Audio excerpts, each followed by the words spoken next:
Now, you know me, I'm a bit of an Omega fanboy. I've owned a number of models and I have to say the Speedmaster is probably one of my favourites. But I do have a bone to pick with Omega.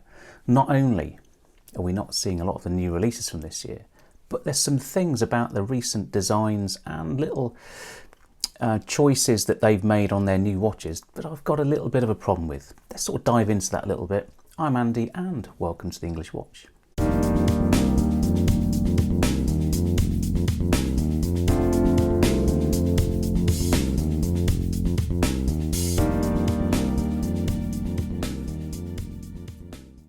Now this channel is about me and my watch collecting journey, an amateur enthusiast with an eye for detail, helping like-minded individuals like you start your watch collecting journey.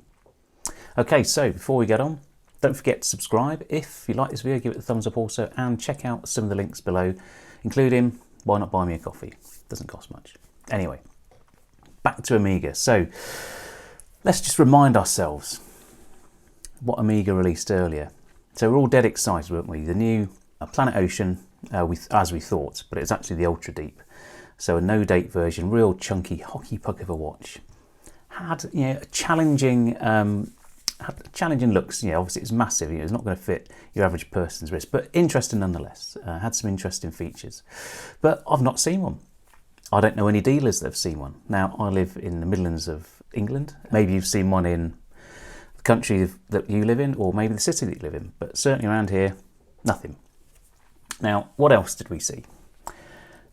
We saw the new 38mm Aquaterra in those Rolex Oyster Perpetual poppy colours, reds, cinnamons, greens. Seen any of those? Nah, not seen one. Seen them on YouTube, not seen them in the shops. Intrigued by the size and the colours, but would love to try one on. Never seen one. We have the Speedmaster 57 and possibly Omega's most recent advertising campaign with George Clooney sporting one of those models, probably I think around Lake Como where he lives, in a sports car. Now the only one of those I've seen, in fact I've seen two. I've seen plenty of the black sandwich dial version, and I have seen one of the green dial version. I saw that in the old Bond Street store in London. Didn't like it, to be honest, but I'm intrigued by the blue version.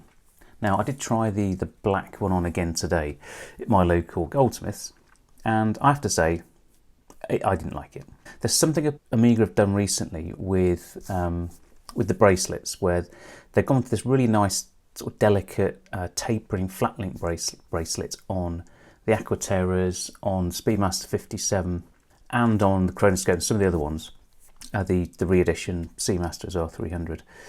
It's just a little bit too thin at the lug end, and it almost looks like an aftermarket bracelet to me.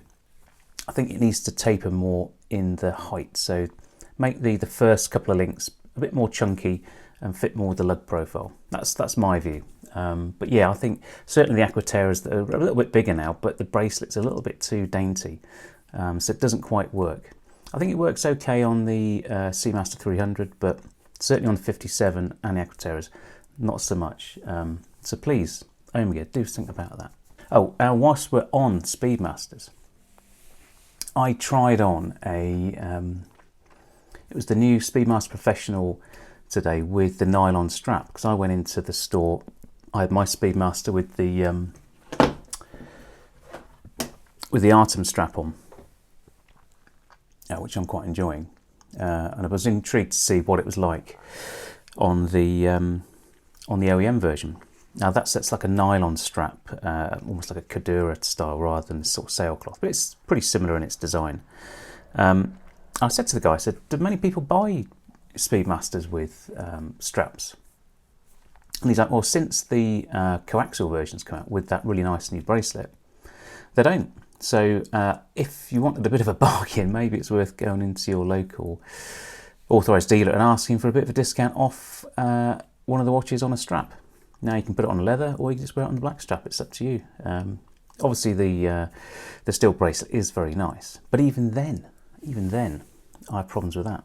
So they've released this new coaxial Speedmaster, new bracelet, nice tapering design, but no on-the-fly adjustment. And then within months, you get the chronoscope, and then a year later, you get the new 57 with quite a rudimentary incremental adjustment on the bracelet. But nonetheless, what happened, and why haven't you retrofitted it? So that was a bit of an odd move, very odd. Anyway, let's keep going. Right, now the gold Speedmaster. I have tried one of those on, not the green one. I tried on the black dial one, which isn't on here, so maybe that was one of the prior ones. That was nice. Couldn't afford it, but it was nice. So yeah, it'd be really nice to see some of your new models in the store, please, Omega. God, make it happen. And when I've even tried, I'll go onto the website. Let's have a quick go now. To buy, so let's go for the blue Speedmaster 57. It says add to basket.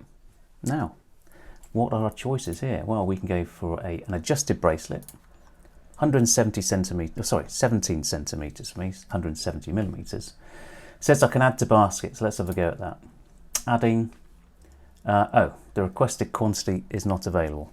Okie dokie, let's try one of the Aquaterras then. Let's have a look. Let's go for the green one. Green's in, isn't it? Contact Boutique. What's going on? All right, let's go for a Planet Ocean. Which one should we go for? I like the orange one with the sort of chocolatey dial. Contact Boutique. So you can't even buy them online.